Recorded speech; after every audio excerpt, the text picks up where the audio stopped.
What if the room had already made up its mind before you said a single word? You said the right thing. You know you did. You had the data. You had thought it through. You waited for the right moment, chose the right words, and you said it clearly. And the room moved on like you had not spoken at all. Not because you were wrong, not because the timing was off, not because you needed a better argument. The problem was not what came out of your mouth. The problem was what your body had already communicated before your first word left it. The pace you walked in at, the breath you were holding, the way your shoulders were carrying the question of whether you belonged in that room at all. Most people never find out this is happening. They go back and adjust the words. They try a different tone, a sharper point, a quieter delivery. They keep working on the thing that was never the problem. There is a mechanism operating underneath every conversation you have ever been in. It has nothing to do with language. It runs faster than language. And nobody who has ever given you advice about how to speak has told you it exists. That is what this is about. Here is what is happening in the other person's brain right now before you have said a single word. Their nervous system is already running a scan on you, not consciously. They're not sitting there thinking, let me evaluate this person. It is faster than that. It is happening underneath the part of the brain that thinks at all. In 1994, a neuroscientist named Stephen Porges published what became known as the Polyvagal Theory. One of the core ideas in that work was something he called neuroception, which is simply this. Your nervous system is constantly scanning the environment for signs of safety or threat, and it does this below the level of awareness. You do not decide to do it. It just happens. And everyone in every room you walk into is doing it too, to you. Their brain is not reading your resume. It is not reading your tone. It is not reading your argument. It is reading your breath. It is reading the pace you walked in at.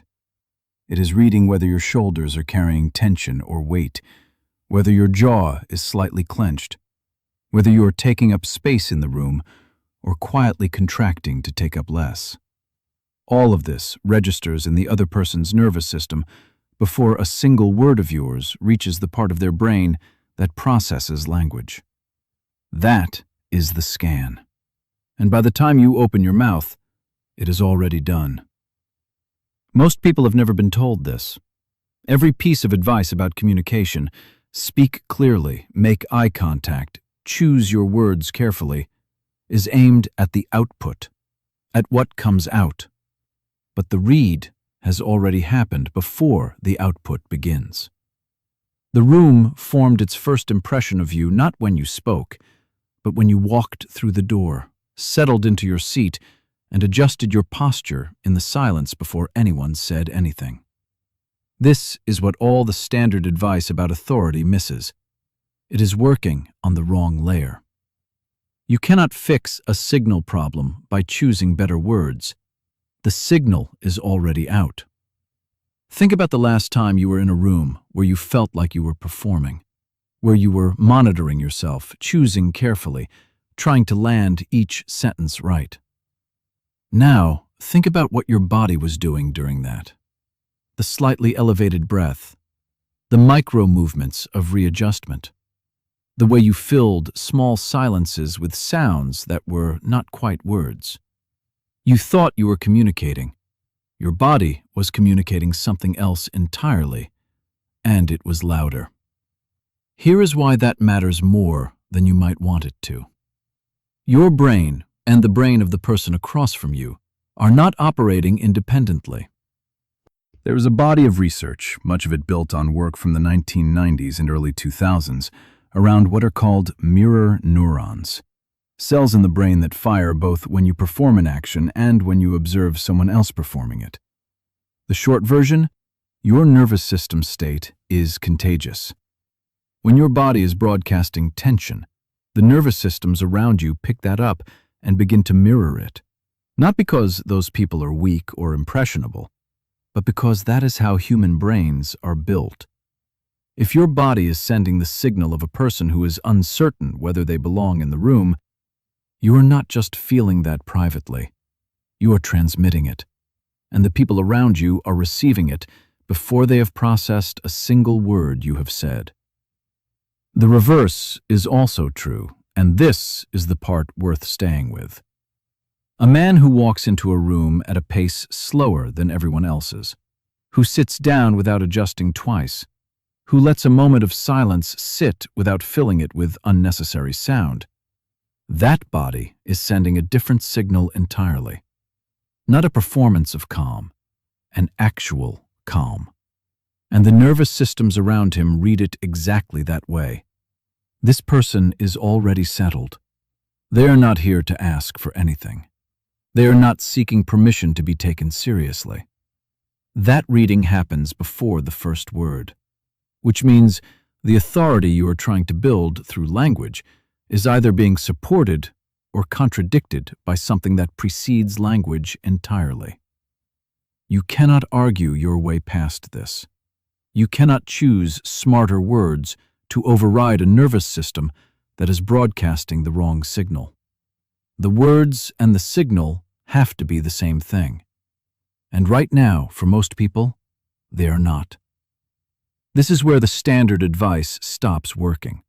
Not because it is wrong about the words, but because it never gets to what is underneath the words.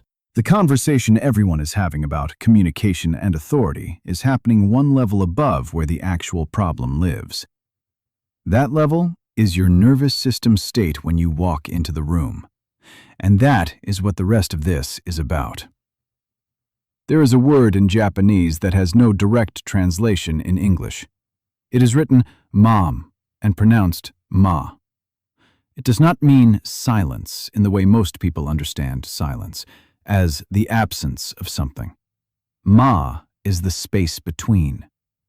It is the pause that holds weight precisely because it was chosen. In Japanese aesthetics, in music, in conversation, ma is not empty. It is the thing that gives meaning to what came before and after it. In Japanese conversation, when someone pauses before answering a serious question, that pause is not a gap, it is a signal. It says, this question deserved more than a reflex. The person asking reads it that way automatically, not because they were taught to, but because they grew up inside a culture where that pause means exactly that. In 1959, an American anthropologist named Edward Hall published a book called The Silent Language. His central argument was that every culture runs a second communication system alongside spoken language, one that operates through time, space, gesture, and silence. People inside the culture read this second language without thinking. People outside it miss it almost entirely and do not know they are missing it. Hall spent years studying how American diplomats and business people failed abroad, not because of what they said, but because of what they did with pauses, with physical distance, with the timing of responses. They were fluent in English. They were illiterate in everything else. Ma is part of that second language. And the thing about a second language is this: it only works when both people speak it. Take the same person. Give them the same pause, 4 seconds of silence after being asked a direct question. In Tokyo, in a business meeting, that 4-second pause lands as considered, measured. It signals that the person took the question seriously enough to sit with it before answering. The room reads it as a sign of someone who does not speak until they have something worth saying. Authority holds. Put that same person in a conference room in New York, same pause, same 4 seconds. The room does not wait comfortably. Someone fills the gap. Someone else clarifies the question, assuming it was unclear. A third person offers an answer before the pause is over. By the time the original person speaks, the conversation has moved on, and their answer arrives late to a discussion that already closed without them. Same silence, completely different result. This is the part that most advice about silence never gets to. The advice says, pause more, speak less, let silence do the work. And that is reasonable advice, in the right room. But it hands you a tool without telling you that the tool only works when the people around you know how to read it. In a high-tempo American workplace, in tech, in finance, in media, in any environment where the default speed of conversation is fast, silence is not read as depth. It is read as a gap, and gaps get filled. That is not a criticism of those environments. It is simply how they are calibrated. The people in those rooms are not missing something by filling silence. They are operating correctly inside their own second language. The problem is not them. The problem is using a tool designed for one context inside a completely different one and wondering why it is not working. Here is the honest question then. Not whether silence is powerful. It is. Not whether pausing before you speak is worth practicing. It is. The question is, what does this room do with silence? Not silence in general, not silence as a philosophical concept. This room, the one you are actually in. The one with these specific people, this specific culture, this specific history of how conversations move.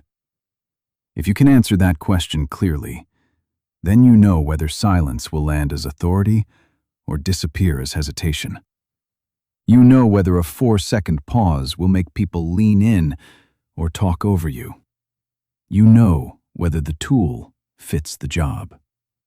Authority is not a fixed set of behaviors that work everywhere. It is the ability to read the room you are actually in and choose the language that room understands. What does your room read silence as? Most people try to apply these principles and fail. Not because the principles are wrong, because the room they are in does not have the conditions the principles require. This is the part that almost never gets said. Every piece of advice about authority, about speaking less, about holding your ground through composure, all of it carries a silent assumption. The assumption is that the room you are in already has a certain kind of stability, that roles are clear, that the person with the most to say is not automatically the one who appears to lead, that silence will be read as weight rather than absence. Most rooms are not like that. In 1984, Robert Cialdini at Arizona State University published a book called Influence that spent years mapping how persuasion actually works in human environments.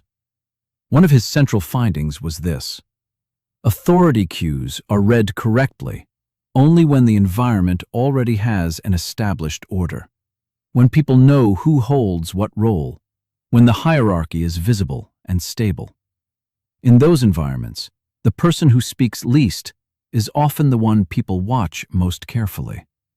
The pause lands. The restraint registers. But in environments where status is contested, where no one has clearly established who leads, where every interaction is also a quiet negotiation about rank, silence does not land as strength. It lands as an opening. Someone moves into it. Someone else takes the floor. The person who is practicing composure is now watching someone else direct the conversation. And they are doing it not because they were smarter or more prepared, but because they filled the space first. This is not a character failing. It is a condition of the environment.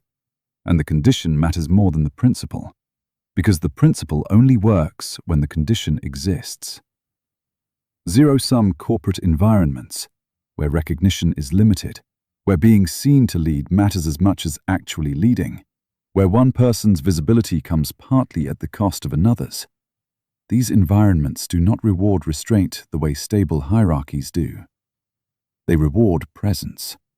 They reward occupation of space. Applying principles designed for one kind of room inside a completely different one is not discipline. It is a mismatch. Here is the historical context that almost never makes it into the content about Stoicism. Marcus Aurelius wrote the Meditations between 161 and 180 CE. He was not writing them as an aspiring man. He was the emperor of Rome, the most structurally powerful position in the known world at that time. He had armies. He had institutional authority that stretched back centuries.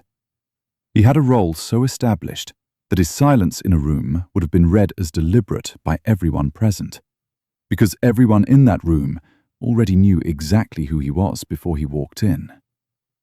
He wrote those words as the most powerful man in the known world. He had structure. He had role. He had 1,000 years of Roman institutional authority behind him. Epictetus had none of that. Epictetus was a slave in Rome, owned by a man named Epaphroditus, who was himself a freedman who had become a secretary in Nero's court. Epictetus could not walk into a room and claim authority. The environment did not allow for it. So he did something different. He identified exactly which domain he could control: his own judgments, his own responses, his own interior, and he focused entirely on that. He did not try to apply principles of external authority inside an environment that would not support them. He changed the question entirely. Both men were Stoics. They were practicing the same philosophy, but they were practicing it inside completely different conditions, and they were wise enough to know which parts applied to them. What modern Stoicism content often skips is that these two men understood something that their audiences rarely get told directly. A principle is not a universal instruction. It is a tool, and tools require the right conditions to work. Marcus Aurelius could afford to be still because stillness from him was already read as authority. Epictetus could not fight for recognition in a room that had already decided what he was. So he chose a different battle entirely, and that choice is what made him one of the most quoted thinkers in Western history. The question is not whether these principles are true. They are. The question is whether the room you are currently in is one where they can actually land, or whether you are trying to use a tool in a context that was never designed for it. And if the answer is the second one, the honest next step is not to practice harder. It is to ask whether you need to change the room first. That is the part nobody tells you. You cannot measure authority from the inside. This is the problem with most of the advice that gets passed around on this topic. It tells you to feel more confident, to carry yourself differently, to speak with more intention. All of that may be useful, but none of it tells you whether anything is actually changing in how other people receive you. You are still measuring from the same position you started. And perceived authority is not something you generate privately. It is something other people assign to you, or they do not. Which means the only accurate reading of it comes from watching how people behave around you, not from checking how you feel. Research on group dynamics has consistently found that status cues in a room are registered and responded to before anyone consciously decides to respond. People adjust to the person they perceive as having the most gravity, not because they are trying to, but because that adjustment happens automatically, the way you lower your voice in a library without being told to. You do not decide to feel the pull, you just feel it. So here is what actually changes when your authority becomes real. The first thing, people adjust their tempo to yours, not out of courtesy, not because they're trying to make you feel comfortable, because when someone is perceived as carrying weight, the people around them unconsciously sync to their pace. The speed of conversation, the rhythm of back and forth, even the rate at which decisions get made in the room. You will notice it as a meeting where the energy shifts slightly when you begin to speak, as the pace of someone's answers slowing to match yours rather than rushing ahead. That is not politeness. That is an involuntary adjustment. If that is not happening yet, that is information. It tells you where the work still is. The second thing, your words get cited in rooms you were not in. Someone repeats your observation to a third party. Someone else uses your framing in a conversation you had no part of. This is the most concrete signal that what you say has weight, not because you were there to enforce it, but because it was memorable enough to be carried somewhere else on its own. A statement that gets quoted is a statement that landed. It does not need you present to continue moving. Most people never track this. They walk into the next meeting without knowing that something they said last week is still traveling. And because they do not know, they keep treating their words as disposable, filling conversations with qualifications and hedges because they do not believe what they say will outlast the moment. The moment you realize your words are being passed along without you is the moment you understand that you have to be more careful about what you say. Not less, more. The third thing, your absence creates weight, not relief. This one is harder to see. It shows up in the conversation that slows down after you stop talking, not because people are confused, but because they are waiting to see if you have more. It shows up when a discussion has been going for a few minutes and someone turns to you and says, "What do you think?" Not to be polite, not to include you, but because the conversation has reached a point where it needs your weight to land somewhere. Your silence is not neutral anymore. It is a presence of its own. When that stops happening, when your silence starts going unnoticed, when no one turns to ask, that is also information. These three signals do not care how you feel about the conversation you just had. They do not depend on your assessment of your own performance.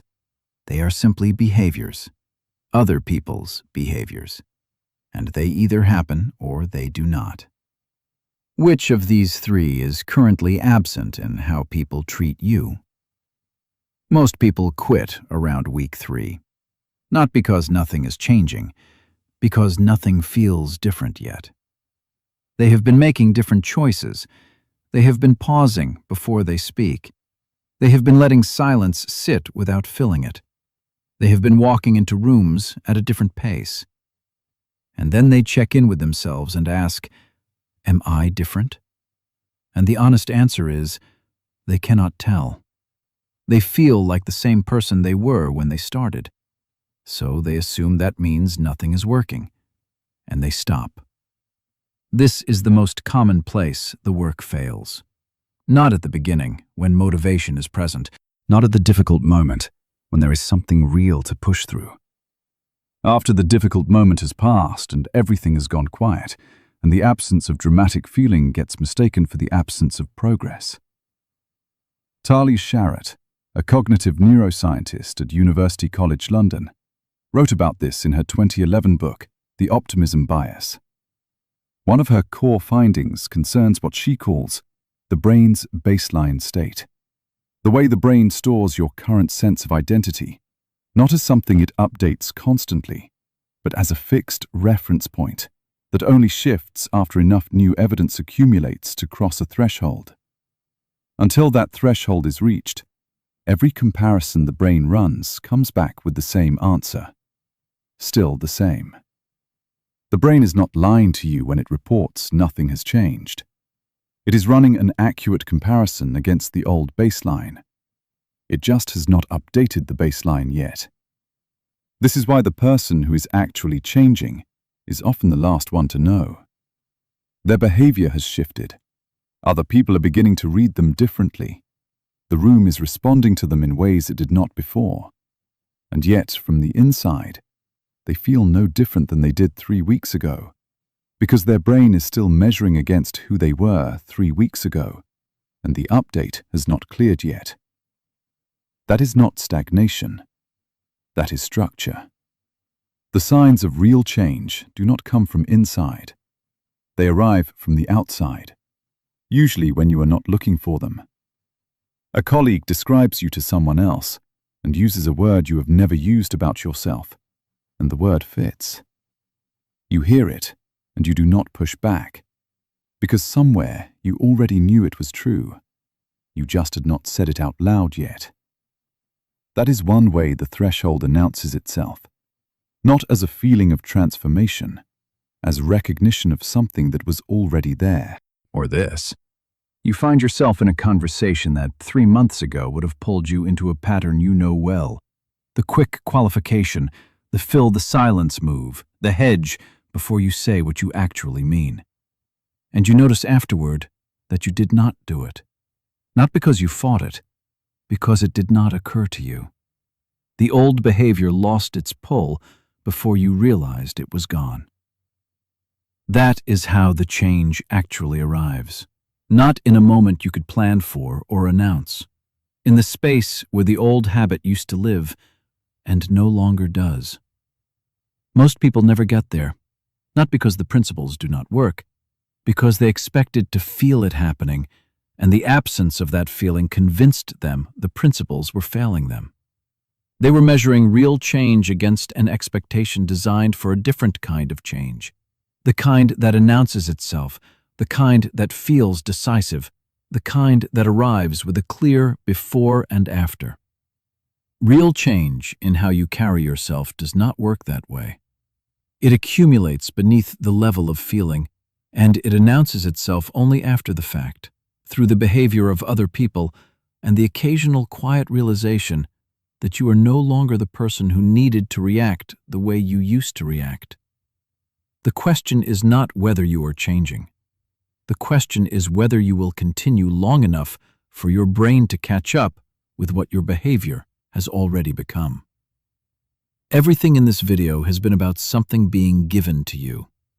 But there is another direction worth looking.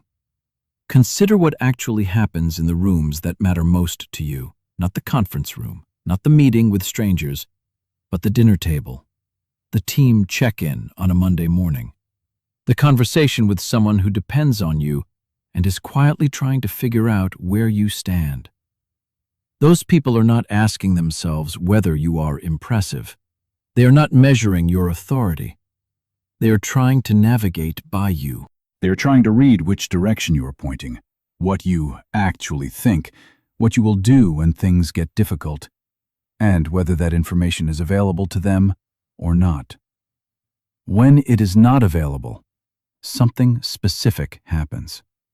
A teenager stops bringing the hard questions to their father and starts managing around him instead.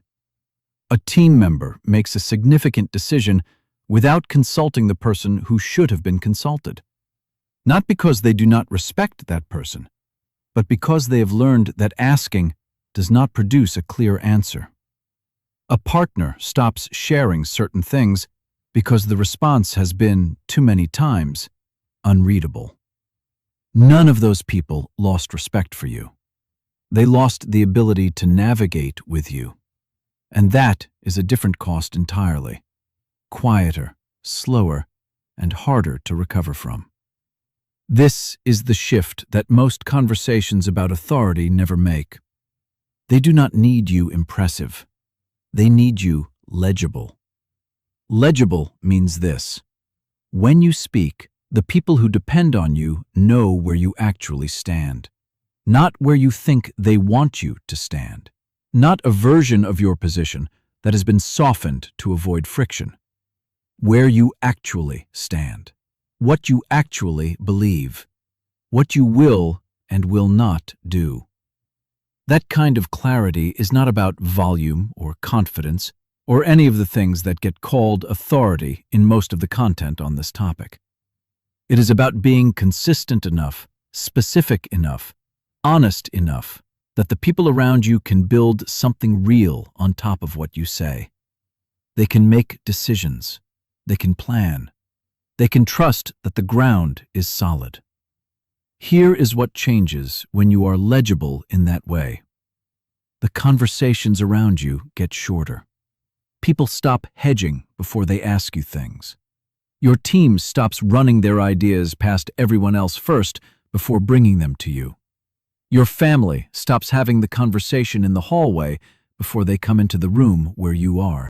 The energy that was going into managing around your uncertainty gets freed up for something else. That is the result. Not that people admire you more, that they can actually reach you.